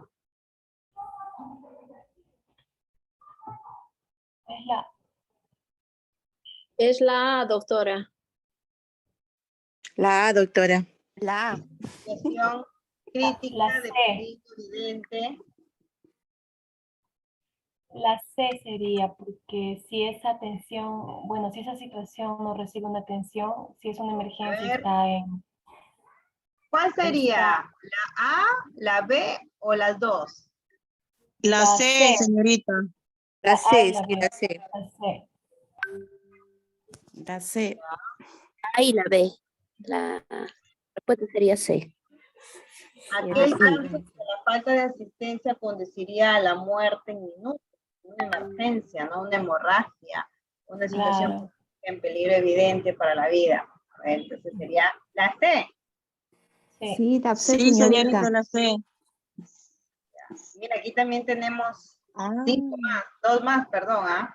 A ver, toda condición repentina o inesperada que requieren atención inmediata al poner en peligro la vida inminente de la salud, que puede dejar secuelas invalidantes en el paciente y una amenaza inmediata para el paciente, pero si no se atiende en un periodo de tiempo determinado, la situación puede convertirse en un gran problema para su salud.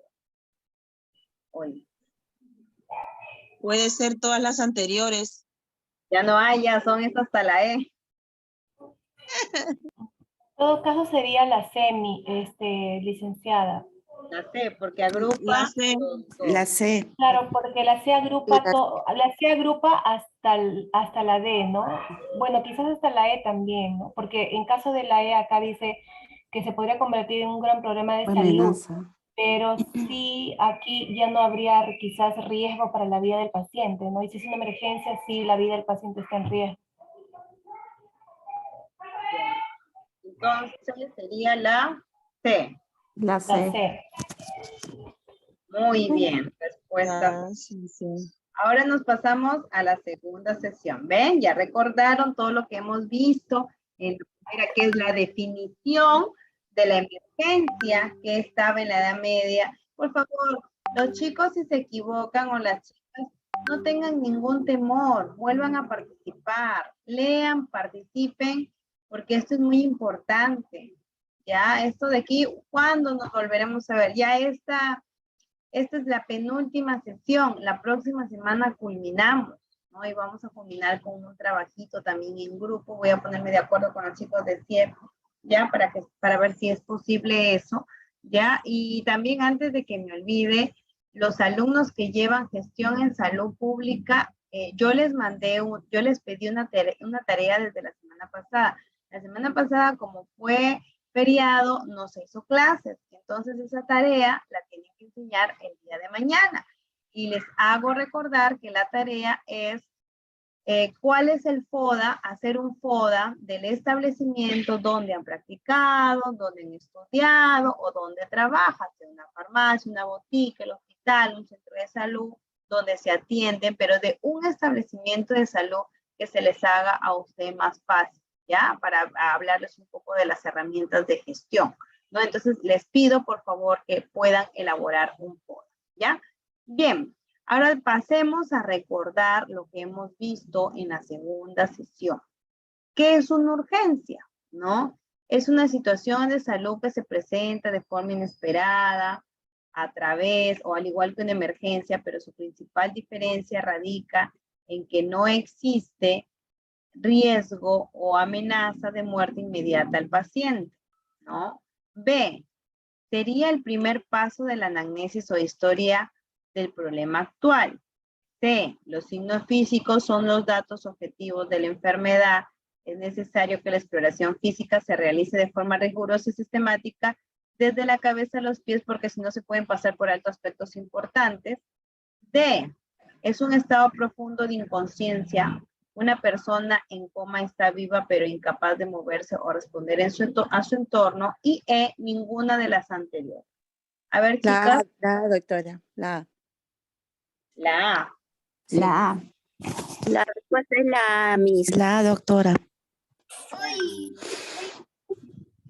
A ver, muy bien. ¿Con seguridad? Sí, la A. La A, con seguridad. Ay, qué bien, están saliendo expertos entonces. La A, doctora, soy la Lina. Muy bien, Linda, ya te anoté en tu puntito. Ahora.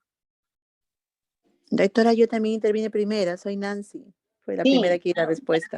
también tienen su puntito, ahí va a aumentar. Bien, qué bien, que estén participando, pero también quiero que sean todos, no siempre las mismas. Así que estemos atentos. ¿Cuáles son las técnicas utilizadas en la urgencia?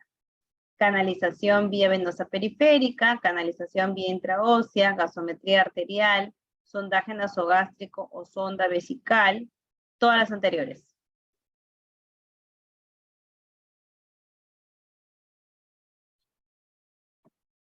La doctora.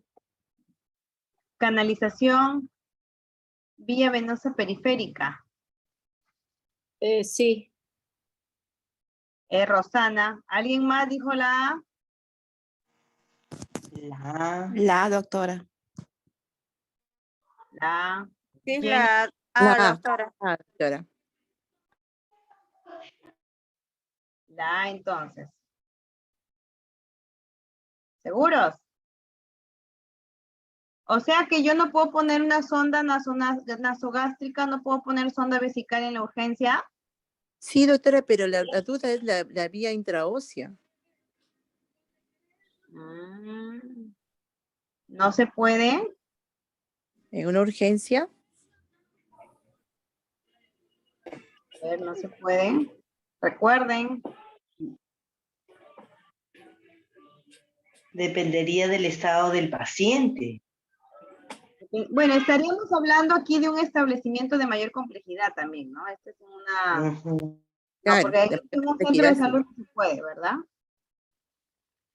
De mayor complejidad, sí. Ujú. Entonces es la A. Sí, la A es doctor. Sí, doctora. Ya, a ver, vamos a ver. En realidad es todas las anteriores.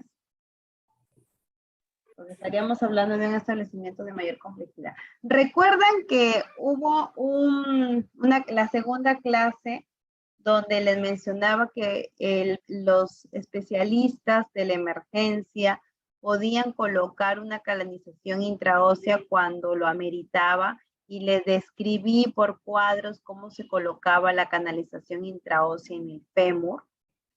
¿Recuerdan o no recuerdan? Que no es habitual, pero que sí lo podrían hacer. ¿Ya? Uy, ya. A ver, ¿cuál es la evaluación de la vía aérea? La apertura bucal, el test de Mallampati, test de la mordida del labio superior, test de Patil, distancia esternomentoniana, perímetro cervical, inmovilidad cervical, ¿todas las anteriores o ninguna de las anteriores?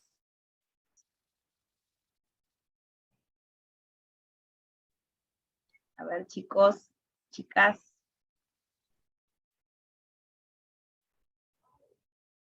Ya estamos terminando la segunda sesión de evaluar, de hacer la retroalimentación. ¿Qué se evalúa en la vía aérea? El perímetro cervical. ¿Pueden evaluar el perímetro cervical? ¿La movilidad cervical?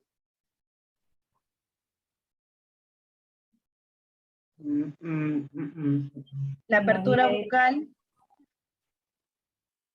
Aéreas, apertura bucal, sí. La doctora.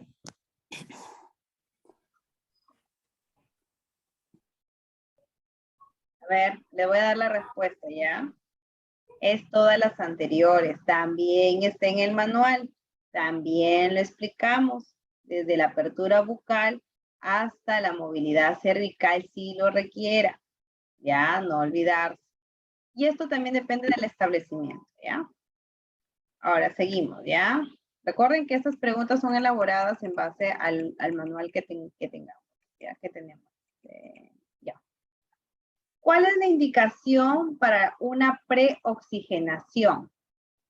Vía aérea difícil, conocida o anticipada, antecedentes de ventilación o intubación difícil, situaciones en las que la ventilación con presión positiva previa a la intubación puede ser peligrosa, como por ejemplo, todas aquellas situaciones definidas como estómago lleno, pacientes con disminución de la capacidad residual, funcional, ya que la desaturación es más rápida en niños ancianos, en embarazadas, ¿no? U obesos, las personas de riesgo, situaciones con consumo de oxígeno aumentado, primera infancia, embarazo, a término o hipertermia.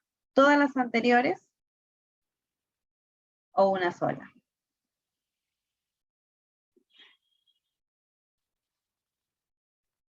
A ver. Yo considero que son todas las anteriores, Miss. Lina, todas las anteriores. La E, doctora. Lina, todas las anteriores. ¿Quién más dijo aparte de Lina? Eli. Eli Cordero. Y la E sería. La E. Todas las anteriores. Ya terminamos la segunda sesión. Ah, ya se los dije. Ya no se vale. ¿Cuáles son las técnicas invasivas de urgencia?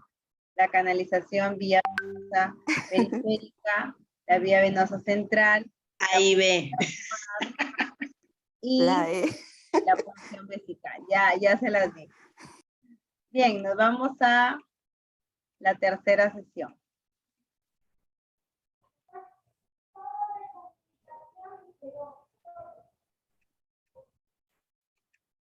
Ya.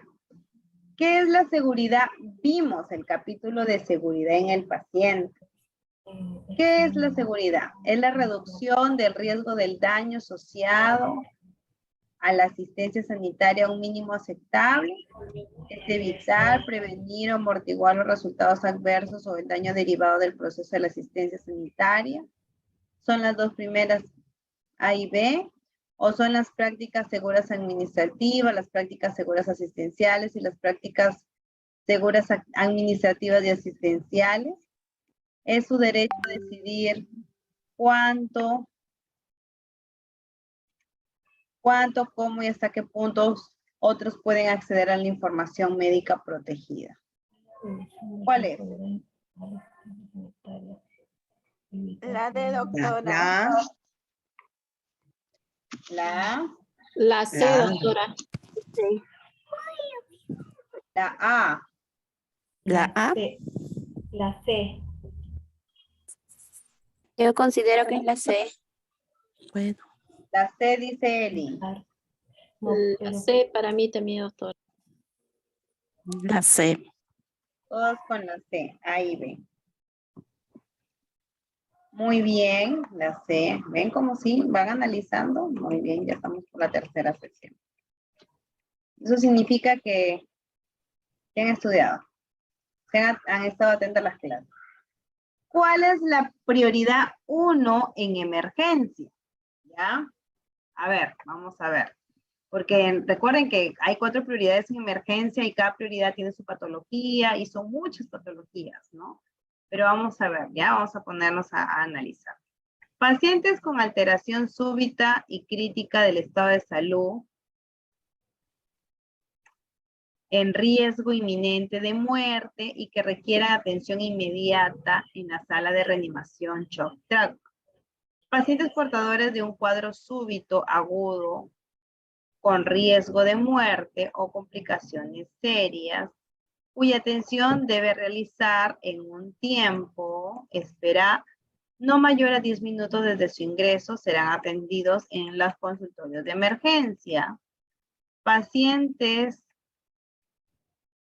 que no presentan riesgo de muerte ni secuelas invalidantes, amerita atención en tópico de emergencia 3, miren, ya está, teniendo prioridad la atención de casos 1 y 2, cuya atención debe realizarse en un periodo de espera o mayor a 20 minutos. Pacientes sin compromiso de funciones vitales ni riesgo de complicaciones inmediatas, que puede ser atendido en consultorio externo o consultorios descentralizados, cuya atención debe realizarse en un tiempo de espera de igual o mayor a 1 hora.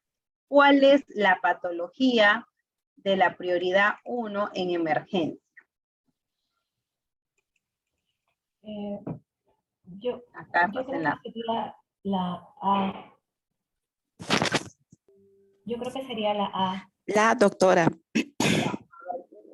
La A. La A. La A. Entonces. La Miss.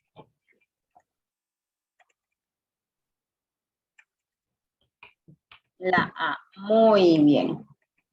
Sigamos. Son patologías de la prioridad 1, emergencias, excepto.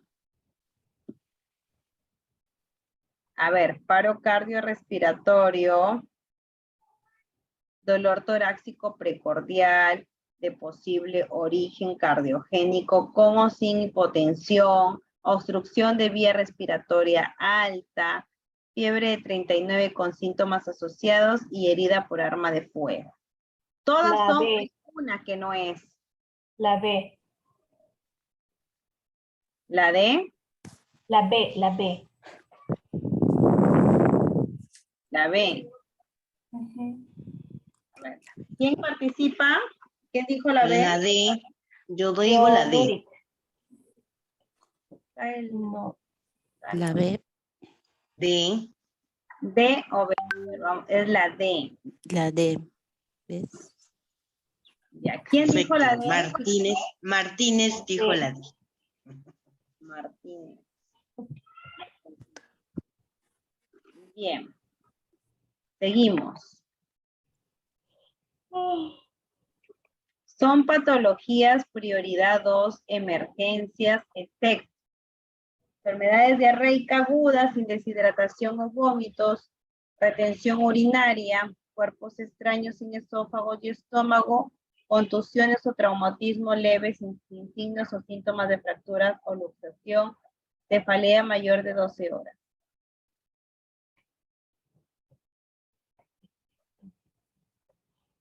La A, doctora. La A, la prioridad 2. Yo doy la E. A ver, ¿quién dijo A? Lo que pasa es que he puesto donde salen sus caritas, lo he puesto bien abajo y si lo quiero volver a poner, acá está, ya, a ver, aquí ya lo tengo. A ver, ¿quién respondió? ¿Quién dijo la A? Yo, doctora Rosana. Rosana dijo la A. Lina, doctora. Lina. Lina y Rosana la A. Muy bien, Rosana y Lina.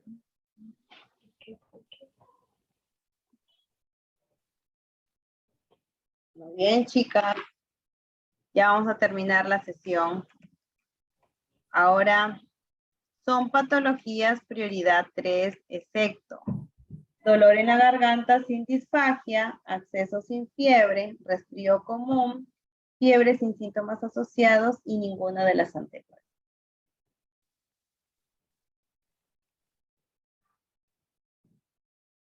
A ver, piénsenlo.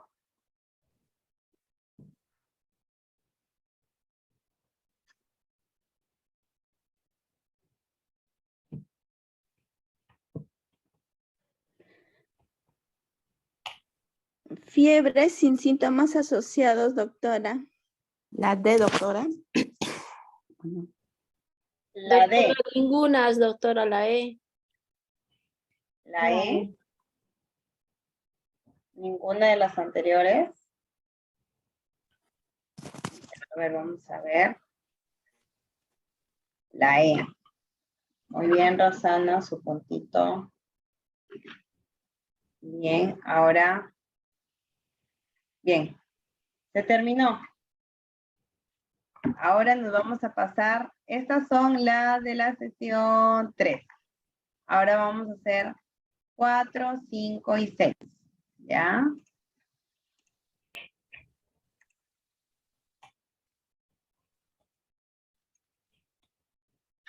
Sí, creo que la avanzamos, aunque sea una sesión más. Ahora aquí hay de 4 alternativas. Bien, a ver, chicas. ¿Dónde está? Aquí está. Bien. Definición de shock. A, B, C o D.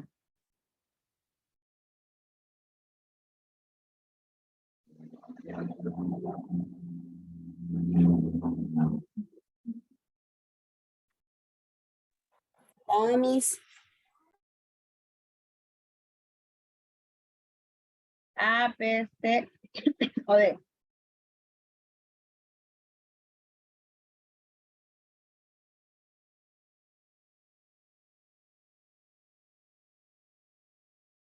A ver.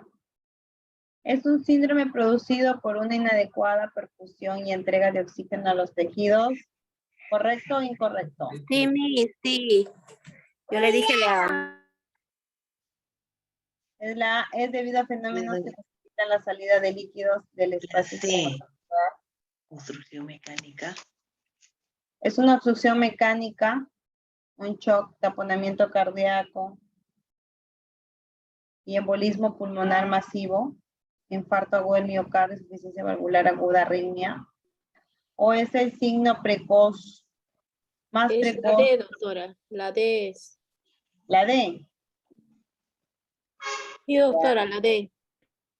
A ver, la D dice Rosana. Rosana está muy participativa. Muy bien, Rosana. A ver, vamos a ver si es la D. La A. ¿Por qué es la A? Porque el shock es un síndrome. Síndrome es un conjunto de síntomas, de signos, producido por una inadecuada perfusión y entrega de oxígeno a los tejidos. ¿Ya? Entonces, para ninguno el puntito. La A, Miss, no me toma en cuenta. Ah, Eli, ya. Dale. Ahí estamos sobre el video. Ay, Dios mío, la espalda. Bien. 2. ¿Cuál es la presentación y las manifestaciones clínicas de un paciente en shock?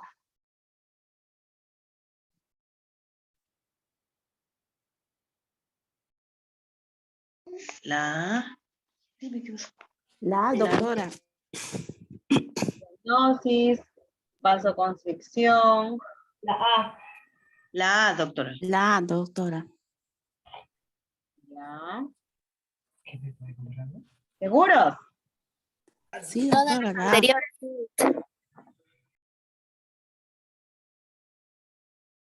¿Seguros?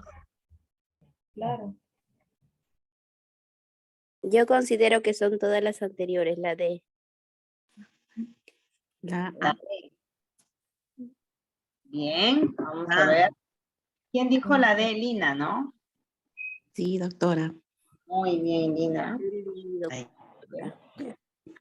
La doctora no me tengo.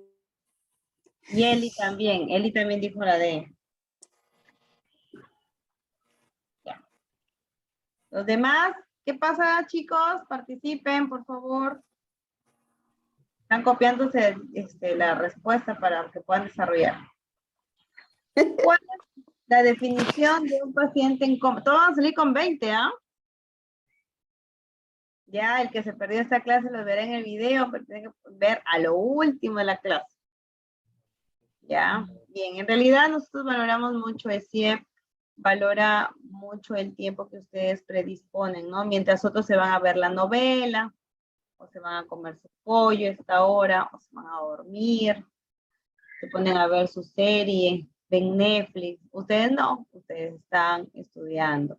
Entonces, el CIEC valora las ganas y la voluntad de salir adelante, de esforzarse, de estudiar a estas horas, ¿no? Que ya faltan 8 minutos y todavía no vamos a acabar hasta que tengamos la tercera, cuarta y quinta pregunta, ¿ya? Ya no nos desesperemos, ¿ya? Bien, entonces, ¿cuál es la definición de un paciente en coma? La alteración de la conciencia hasta una situación de coma es un signo. La A, Miss. La A, Miss. La ¿Sí? A. La A. Es la A. A, doctora. A. Claro, la A. Muy bien. Están muy fáciles las preguntas, ¿no? No. Relativamente fácil. Relativamente fácil. Es la atención inicial del paciente en coma. Valoración primaria, examen neurológico, exploración general y pruebas diagnósticas y todas las anteriores. Todas las anteriores. La D. anteriores. Todas las anteriores. La D. Sí, La D. Ana, Lina, Vanessa. Desde el dedo. Todas las anteriores. Esa pregunta está bien fácil, ¿no? Seguimos. Ya, ahora vamos a hablar sobre los donantes, ¿no? Hablamos también de los tipos de donación. Tipos de donación que existen en un paciente. ¿Por qué dona? Muerte encefálica, parada cardiorrespiratoria, solo A y B o A. La C. La C, La doctora. C. La C, doctora. La C, doctora. La C. A. ¿Segura, chicas? Para mí es La la A, A, doctora. yo digo la A, doctora, porque ahí está hablando de la muerte encefálica. Pienso que en la D es la parada cardiorrespiratoria, pero puede el paciente volver a, bueno, con el RCP volver a respirar, ¿no? Y el corazón al volver a latir. ¿Pero ya no es un candidato a ser donante de órganos?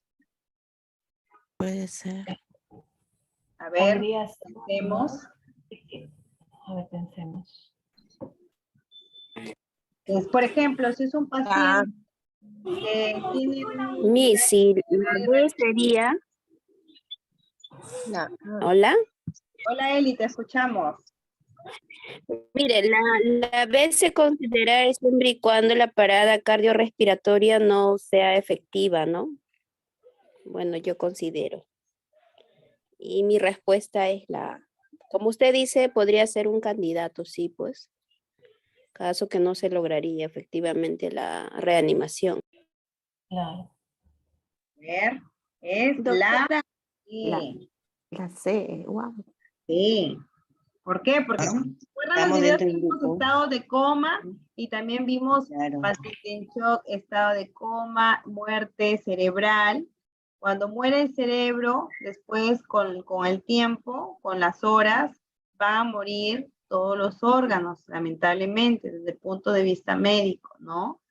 Recuerdan que vimos varios videos. Entonces, si llega un paciente por accidente y tiene una parada cardiorrespiratoria, muerte cerebral y también tiene problemas en corazón, entonces van a morir hay una muerte encefálica, ¿no?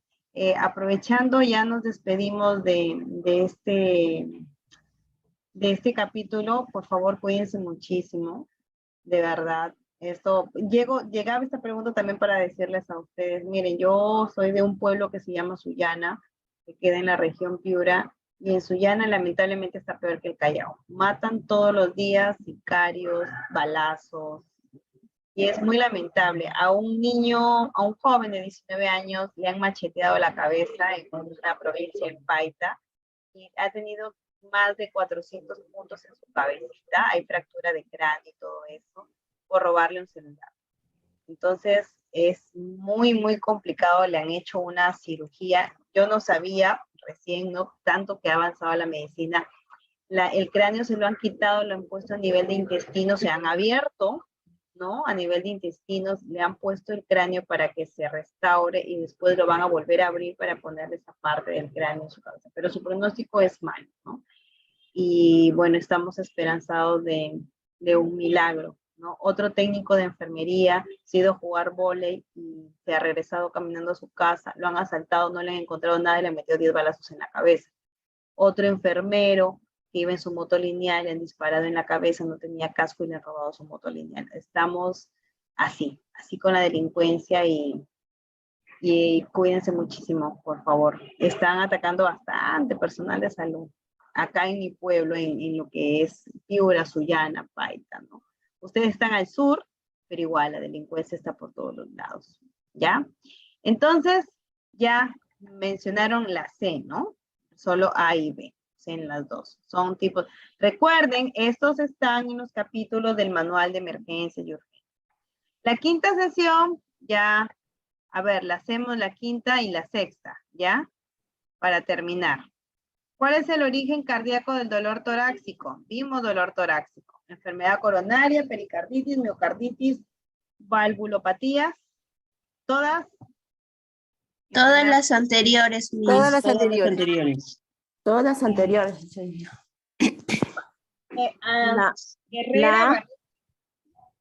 Herrera su puntito. A ver. Todas las anteriores. ¿Cuáles son las características del dolor? Es fácil, ahí está. Ahí está la respuesta. Dolor típico, anginoso, no anginoso. Anginoso. A ver, Cristina. ¿Todas? La B. La B. La D. B. La Todas D, las doctora. anteriores. Dolor típico, anginoso, no anginoso. Muy bien, la D. Son patologías, seguimos con las prioridades. Son patologías de la prioridad 1 de emergencias, excepto.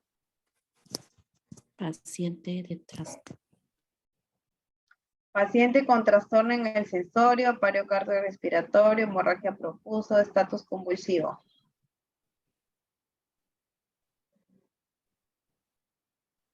Sería la A. La Miss. Soy Eli. La A, doctora. La A, ¿seguros? Sí. Sí, doctora. Patologías de la prioridad 1 de emergencia, seguimos con la prioridad 1. Signos vitales anormales, hemoptisis, signos y síntomas de embarazo ectópico roto, obstrucción de la vía respiratoria alta.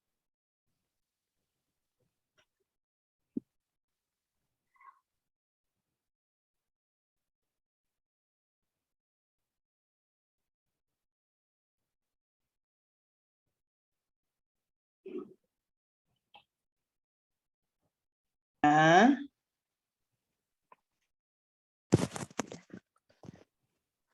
¿La?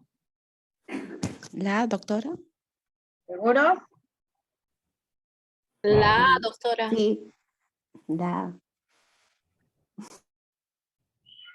¿Seguros? La No. B. La B, claro. La B.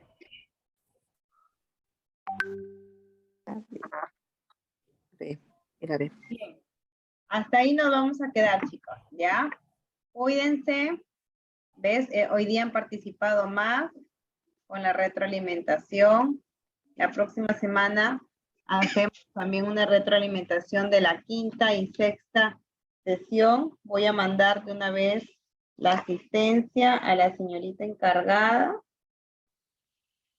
Y también voy a mandar quienes han ganado sus puntitos para que lo sumen ahí en su nota. Bien, chicos, nos vemos mañana los que llevan sesión. Doctora, pero yo no estoy en asistencia. Ahorita voy a mandar quienes se han quedado. Doctora, buenas noches. ¿Ya? Martínez no está en asistencia. Buenas noches, doctora. Hasta mañana. Ya, estoy mandando un pantallazo de ahorita, de los que se han quedado, para que lo vea la señorita de 7, ¿ya? Cuídense, chicos. Doctora, un Muchas servicio. gracias. Doctora, un servicio. Muchas gracias, doctora. Hasta luego. Una Doctora, consulta, por ahí doctora. veo que alguien quiere hablar. Hola. Sí, doctora, un servicio. ¿Me puede indicar su número? Ah, mi número. Sí, sí. Ya, no hay problema. Ahí lo voy a escribir, ¿ya? Es que estoy con celular, no lo veo. Ya, a ver, 9513733235. Perdón, de vuelta, ¿me puede repetir? 9513733235. 12. Ya, gracias. Ya, cualquier cosa me pueden escribir. En el transcurso de la mañana o en la noche normal, por ejemplo, de aquí tengo que, un poco para explicarles, si no les contesto, por favor me escriben al WhatsApp. Soy su alumno de CIEP, ¿ya? Porque yo también tengo varios alumnos de varias universidades porque les ayudo a elaborar sus tesis, ¿ya? Entonces, por ejemplo, ahorita voy a cenar, dedicarle media hora a mi familia y a las 10 entro con un grupo de enfermeros especialistas en UCI que estoy avanzándoles a hacer su tesis en una universidad. Así que estoy ahí. Y si en la mañana no les respondo, es porque estoy con hospitales, ¿ya? Gracias, chicos. Ya, doctora, hasta luego. Cuídense, hasta luego. Gracias, buenas noches. Chao. Buenas noches, doctora.